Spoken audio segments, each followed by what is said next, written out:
I'm Jeff Robinson, I'm the founder of the investmentanalyst.com. I just want to do a quick video just to try and explain to you why we're doing, what we're thinking about, and really what our purpose actually is.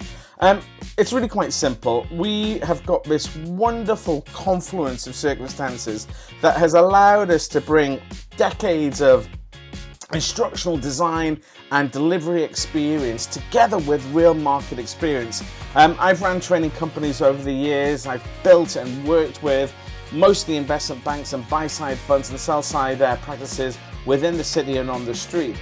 But I've also had 8 years as managing director at UBS within equity research. During that 8-year period, my team was #1 ranked 8 times on the bounce. And I just think with that level of experience and knowledge, coupled with the fact that, to be honest, our DNA is in teaching, I think that is a wonderful combination of what we can bring to the market. We're not going to give you, this is how you build X and that's it. We're going to talk to you about how you operate and run and put together a commercial investment thesis.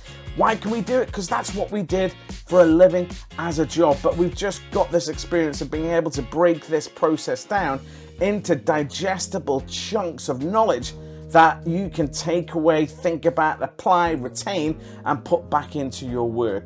We're doing this with the best technology we can get our hands on. At launch, we were partnering with 15 different tech firms to just visualize and bring different experiences to you, because again, people learn in different ways, and what we want to give you is that multimodal experience where you can learn either at your desk, on the go, on the subway, on a plane, digital or in person or blended.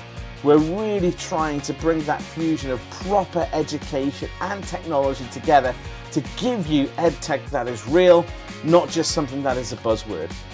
Check out the apps, check out the website, drop me a line. I'm Jeff. I'm always there. Give me a shout. Cheers.